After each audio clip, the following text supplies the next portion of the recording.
ஒரே டைமில் வந்து பார்த்தோம் அப்படின்னா எனக்கு மெடிக்கல் ஃபீல்டாக இருக்கட்டும் இல்லை இன்ஜினியரிங் ஃபீல்டாக இருக்கட்டும் ஏதாவது ஒரு ஃபீல்டில் நல்ல ஒரு கோர்ஸ் நல்ல ஒரு காலேஜில் கிடைக்கணும் அப்படின்னு ஆசைப்பட்றேன். அதுக்கு என்ன பண்ணலாம், முக்கியமாக வந்து டாப் லெவல் காலேஜில் அட்மிஷன் கிடைக்கணும் அப்படின்னா என்ன ப்ராசஸ் அப்படிங்கிறத இந்த 1 மினிட்ல வந்து நம்ம பார்க்க போகிறோம். மெடிக்கல் ஃபீல்டில் டாப் லெவல் கோர்ஸ் அப்படின்னா எம்பிபிஎஸ் சொல்லுவாங்க, பிடிஎஸ் சொல்லுவாங்க, வெட்டினரி டாக்டர் சொல்லுவாங்க, இது மட்டும் இல்லாமல் OIS கோர்ஸ் வந்து சொல்லுவாங்க. ஸோ இந்த கோர்ஸ்லாம் வந்து பார்த்தோம் அப்படின்னா டாப் காலேஜில் படிக்கணும் அப்படின்னா நீங்கள் எழுத வேண்டிய எக்ஸாம் நீட் யூஜி தான்.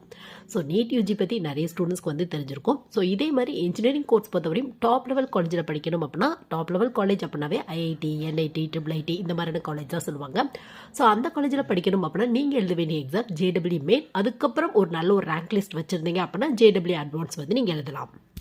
சரிப்பா, இப்போ நான் இந்த 2 எக்ஸாமும் எழுதணும் அப்படின்னு நினைக்கிறேன். என்ன மாதிரி எலிஜிபிள் ஃபாலோ பண்ணுறாங்க அப்படிங்கிறத வந்து நம்ம பார்க்கலாம். நீங்கள் நீட் யூஜி ட்ரை பண்ணுறீங்க அப்படின்னா ஃபிசிக்ஸ், கெமிஸ்ட்ரி, பயாலஜி ரெலவெண்ட்டான குரூப் எடுத்துருக்கணும். இதுவே JEE மெயின் எழுதணும் அப்படின்னா ஃபிசிக்ஸ், கெமிஸ்ட்ரி, மேக்ஸ் ரெலவெண்ட்டான குரூப் எடுத்துருக்கணும்.